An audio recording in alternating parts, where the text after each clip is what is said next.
Oh boy everyone, Rize here and welcome to the channel. And for all of you who are new here, thanks for dropping by. And for all my old subscribers, thank you for always staying in tune for this new videos that I'm putting out. And today I'll be giving you the small brother of the Zoom BB Next, the performance review of this awesome sneaker, which is the Zoom Rize 2.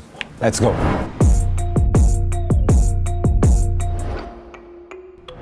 So before we start off with the performance review of the Zoom Rize 2, for all of you who are new here, please don't forget to click that subscribe button down below. And after this video, if you like it, maybe click that like and share it to your friends. It will really help this channel very much. Thank you. So this is the Zoom Rize 2. Of course, this is the latest version of the Zoom Rize. If you watched my previous videos, I did a performance review of the Nike Zoom Rize and I was really impressed with that sneaker. Traction is very nice. Forefoot zoom is very nice. In my opinion, I think the Zoom Rize 2 and the Zoom BB Next are the ones really replacing the Hyper Dunks instead of the Alpha Dunk, because the Alpha Dunk wasn't that much impressive. But with this one, in terms of performance, it really reminds me of how good the performance was before in the Hyper Dunks. That's why a lot of people were buying the Hyper Dunks, because performance-wise, they were awesome. In terms of price, they're okay in terms of price point. And I think it is transitioning to the Zoom Rize 2 and the Zoom BB Next, just in my opinion. Let's discuss the details on the Zoom Rize 2. Some details from the Nike side. It's simple, it's less weight, and more responsive. I agree with that. Return of energy, especially in the forefoot. With the Zoom Rize 2 combines lightweight, extra durable materials to help you outlast your opponents all season long. Really like what Nike is saying to the Zoom Rize 2, and I totally agree with them in terms of the upper. The upper really reminds me of the Kobe 6. I don't know if they're giving homage to Kobe Bryant for these two sneakers, the Zoom Rize 2 and the Zoom BB Next, because both sneakers have this dotted texture on the upper. With the Zoom Rize 2, it's just around the forefoot and on the lateral part, but on the middle part of the sneaker, it's just mesh. You can see the similarities found in the Kobe 6, where you can see the texture of a snake or a black mamba, but this is a lot smaller. And I have here my Zoom BB Next, which also has that texture, a very snake-like texture skin. I'm not sure if they're really giving tribute to Kobe Bryant, but here in Nike's statement, there's a point here that they are referring to a Kobe 9. So we'll discuss that later, but it's not in the upper.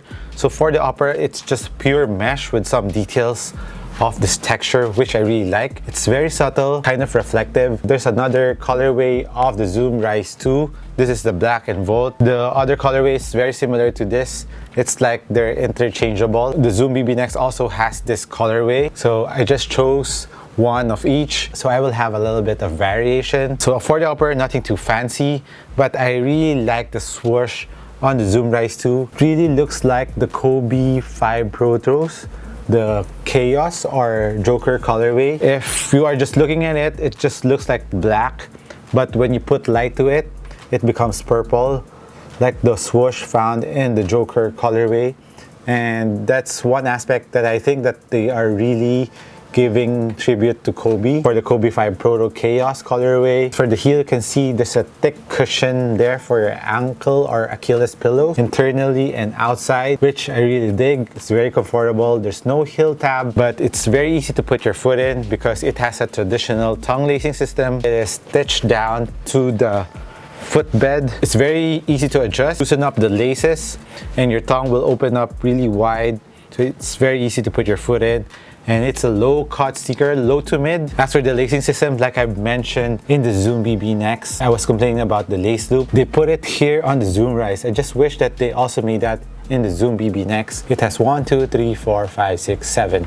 So 7 layers of lace loops. You can really customize the fit of your sneaker. That's what I really like about this too, even though the upper is pretty simple. And as for the forefoot material, don't worry, it is very supportive. There's an inner lining around the edge of your forefoot, which gives you support and durability of the materials. You can't see it outside, but when you press it, you can feel it that it's harder on the edges compared to the top of the toe box. That's really nice on the Zoom Rize 2. Now moving on to the cushion of the Zoom Rize, we have a full-length injected Phylon. This is one of the newest injected Phylon out by Nike because it's a more plush Phylon. I just hope that it doesn't flatten out eventually, but so far so good. Nike has been using this Phylon for quite some time with the Y Knots, that's our Jordan brand, the Giannis. It's very soft too. I have my Giannis here.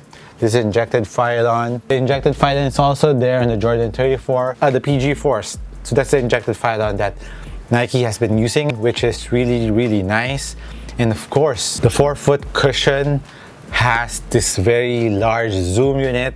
They won't call it Zoom Rize 2 for nothing. Like what Nike is saying in their website, this has a larger zoom unit compared to the first Zoom Rize. The Zoom Rize 1 was pretty bouncy already around the forefoot, but with this one, you won't feel it that much when you're just walking around. I think it has a higher PSI unit, which makes the zoom unit more sturdy or more rigid, which if you have a lower PSI, I think with the Zoom BB Next, the Zoom pods here have a lower PSI.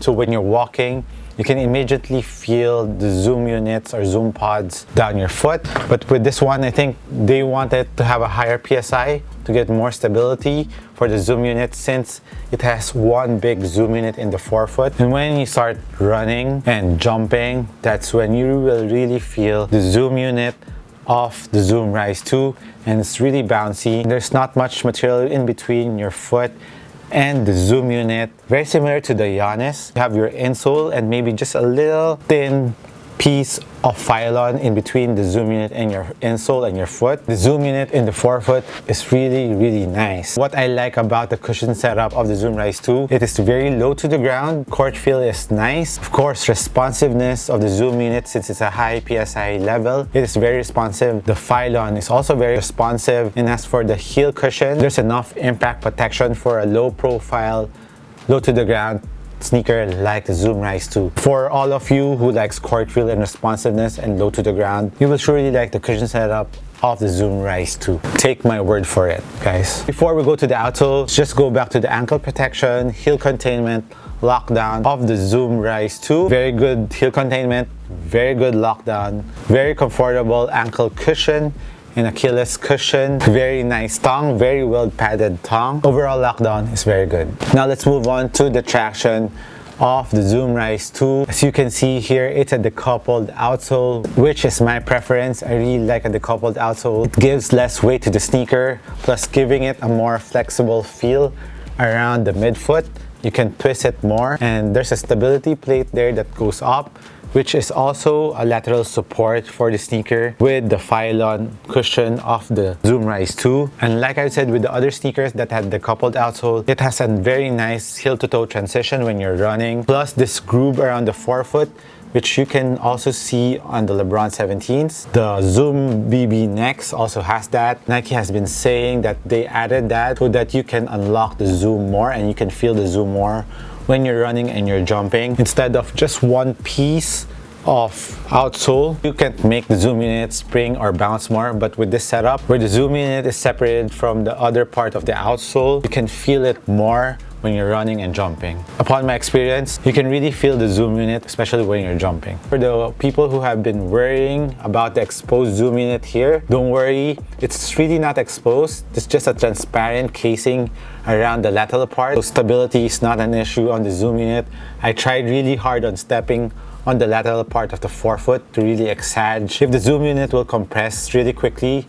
But no, it has a very wide base on the forefoot. So for me, stability on the Zoom Rize 2 is very good. Now going back to the outsole of the sneaker, it has a circular pattern. And this is also one tribute to Kobe. Like what they have been saying here in the website, the traction is inspired by the Kobe 9. The outsole tread is circular. It is made out of very hard rubber. You know the Kobe 9 has one of the best traction from Nike. So the Zoom Rize 2 has a very big torch to carry since it's being compared to the traction of the Kobe 9. And I would say, in my opinion, it lived up to its expectation. The traction on the Zoom Rize 2 is very nice, like its predecessor. It has very hard rubber, very well spaced.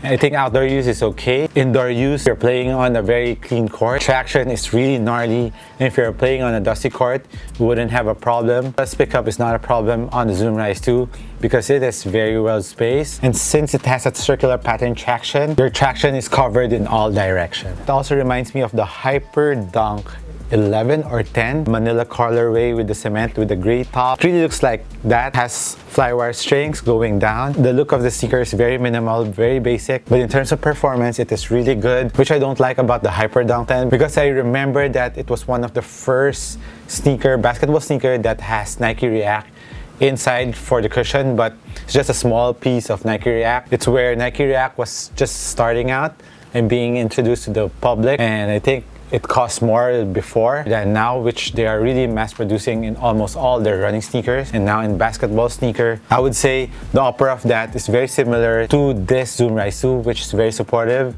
very light, and this also has this feeling, but the main difference is the cushion of this is awesome. So I would say if you like a shoe, a low-cut sneaker that's very minimal, very traditional looking, design-wise, doesn't shout at all, but in terms of performance, the cushion has a very bouncy forefoot, plus a very good impact protection. The heel plus traction is on point. Support laterally is very nice. And another thing that really caught my attention with this is the sneaker is really lightweight. It is around 400 grams. It's one of the lightest sneaker out now in the market. In terms of performance, nothing but praise to say about the Zoom Rize 2. Nike, thumbs up, congratulations for going to the right direction in terms of performance basketball sneaker. Just sad that we can't really play right now, 5-on-5. I just hope that sooner or later courts will open up. Really miss doing competitive basketball, and it sucks that we can't use and maximize all these basketball sneakers that are out now in the market, which are very good in terms of performance. For the price point of the Zoom Rize 2, it is $7,345, so around $140 US, which is not bad. This sneaker is highly recommended. It is out in nike.com/ph. Still not out in the regular Nike stores here in the Philippines.